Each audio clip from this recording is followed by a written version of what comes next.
Γεια σας και καλώς ήρθατε to another episode of Dimitra's Dishes. Today we're going to be making a beautiful showstopper of a dessert.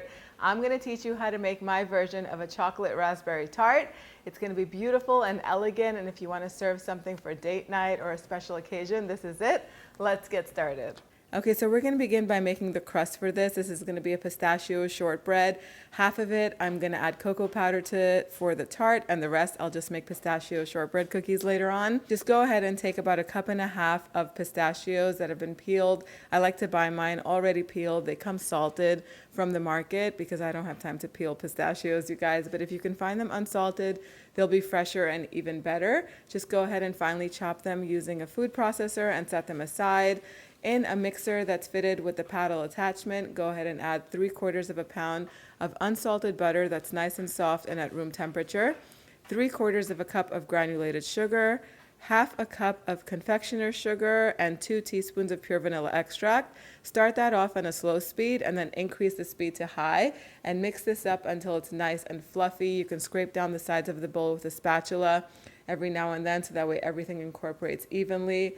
Then go ahead and add 3 cups of all-purpose flour to the mixture. And then once it's almost incorporated, go ahead and add 1 cup of those pistachios that have been finely ground. Mix that all up until a dough is formed and everything is well combined. Then go ahead and take the dough out and cut it into 2 equal portions. Wrap one with foil because we're saving that one for cookies. If you want them to be chocolate pistachio cookies, you could just double the amount of cocoa powder, but I prefer them to be without the cocoa powder. I like the chocolate pistachio to be in the crust, and then when I'm making my cookies, I'm really not a fan of chocolate shortbread cookies, but I'll leave it up to you.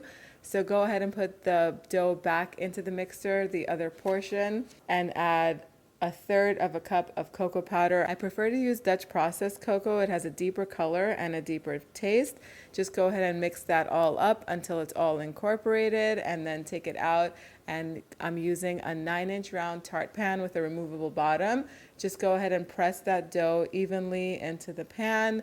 Make sure that it goes up the sides and it's nice and even. I like to use a measuring cup to help me do this. It just makes it so much easier. And then take any dough that's hanging up the sides of the pan and just pinch it off with your hands and just incorporate it back into the tart. I'm doing all of this on a baking tray that's lined with parchment paper because it just makes it easier to transfer the tart so that way it doesn't separate or break on you. It's a good idea to transfer this to the freezer right now for about 30 minutes so it can chill. In the meantime, you could preheat the oven to 350 degrees Fahrenheit and make the raspberry sauce. So the raspberry sauce is so easy to make. You're just going to combine 6 ounces of fresh or frozen raspberries. If you're using frozen raspberries, just thaw them out over a strainer so that way you can get rid of some of the juices that are going to be released. Then add them to a little saucepan with 2 to 3 tablespoons of granulated sugar, a little squeeze of fresh lemon juice, and 2 teaspoons of cornstarch. Mix that over medium heat and mash the raspberries up as they start to warm through. Once the mixture starts to thicken, it's going to take about 3 to 4 minutes. You can take it off of the heat. The raspberry sauce layer is ready. And by now your tart should be ready to bake, so go ahead and bake it on the center rack. It should be ready in about 30 minutes or so. Once it gets beautifully golden and it looks kind of dry, you know it's ready. Take it out and let it cool completely. And then go ahead and make the silky chocolate filling that's going to go in this tart. Go ahead and pour 2/3 cup of heavy whipping cream in a saucepan and with a little bit of the sugar. So the total amount of sugar in this filling is going to be 1/4 cup. Just put half of it in the saucepan with 1/3 cup of already prepared coffee. I just took steaming hot water and put it in a little pitcher with a teaspoon of instant coffee and mixed it all up. And I'm going to add that to the saucepan with the cream and the sugar and let it get nice and hot. Once it's scalding hot, we're going to temper the eggs. I have 2 egg yolks here in the pitcher with the remaining sugar. I'm just going to whisk these all up until they're nice and smooth. And then I'm going to add the steaming hot milk and coffee mixture to the eggs and continue to whisk so that way their temperature rises and they don't curdle or cook and become scrambled eggs once we add them back to the saucepan. Go ahead and add everything back to the saucepan, return it to the heat. Make sure you're doing this on a low heat and continue to whisk until it begins to boil and starts to thicken. Then go ahead and turn the heat off and you're going to add a teaspoon of pure vanilla extract with 8 ounces of either semi-sweet or dark chocolate. I like dark chocolate because it adds lots of richness. and 2 ounces or half a stick of butter that's been diced. The egg and cream mixture might have begun to separate. Don't worry about it. The second you add the chocolate in here and it melts, it's going to be a silky smooth mixture. But again, do this with the heat turned off. And once everything is nice and silky and smooth, it's time to put the tart together. So you're going to carefully take out the side of the tart pan by pushing under the bottom of the tart, and the sides should release easily. Just make sure the tart has cooled before you do this so you don't get burned. And then we're going to spread that raspberry sauce right into the bottom of that tart, and we're going to carefully pour that chocolate mixture over the top, smooth it out, and at this point, I wish it was ready to eat, but it's not.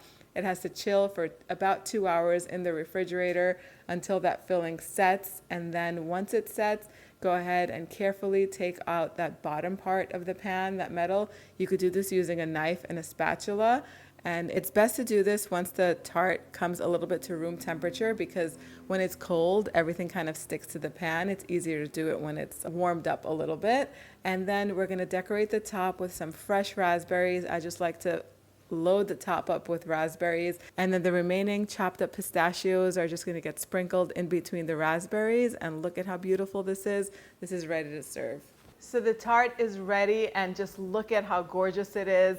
Who would not love it? I mean, my favorite way to serve this is at room temperature, not really cold when it comes out of the fridge, because I prefer for the chocolate filling to kind of soften up a little bit, but you can definitely serve it out of the fridge if that's how you like it. So you can definitely make the tart shell ahead of time. You would just press the dough into the tart shell and then chill it in the freezer until it's frozen solid. Wrap it tightly with 2 to 3 layers of plastic wrap, maybe a layer of foil on top of that so it doesn't absorb any freezer odors. Then thaw it in the refrigerator overnight, and then you just bake it off like we did for about 30 minutes. That cuts that step and makes assembling it so much faster. You don't have to do everything on the same day. The dough that was left over, I just rolled it out and used a heart-shaped cookie cutter to make pistachio shortbread cookies. Once you roll the cookies out, you just chill them in the freezer for 10-15 minutes while the oven preheats to 350 degrees Fahrenheit. And then you bake these on the center rack for about 20 minutes or until they're lightly golden all around and on the sides. And then that's it. These are so delicious with a cup of coffee. They are just so good. If you prefer to make a non-chocolate crust, you can just make it with this pistachio cookie crust if you want a little bit of a different color contrast. But every time I think of a chocolate tart, it really always is with a chocolate shell. That's why I added some cocoa powder to it. It's so beautiful to look at, and it's just that easy to make. Time for the taste test. I'm gonna make sure I get a raspberry too. Oh my goodness. It's so silky. That filling just melts in your mouth. The raspberry sauce that's on the bottom lightens it up and adds a little bit of tanginess because it's not too sweet. The cookie crust just crumbles right into your mouth. It's so tender and delicious. And of course, the fresh raspberries and the pistachios on here go so well together. I've done an older version of this where I just made straight ganache, which is just chocolate and heavy cream. And I find that to be a little bit too heavy. So just cooking it over the stovetop like I did with a few eggs and the coffee lightens it up and makes it silky and more like a thicker custard than just straight up chocolate ganache, like straight up chocolate fudge. Many recipes call for cooking the chocolate in the oven, but I really wanted to cook it on the stovetop so that way I could add that raspberry layer on the bottom. I felt like if I was gonna pour the chocolate on top and then bake it, it might all mix and you won't have that separation. But I'll put all of the tips and tricks on the blog post. You guys head on over to print this recipe out, make it. Let me know what you guys think in the comment section down below. Thank you so much for spending time with me today. I'll see you all next time. Yes, us.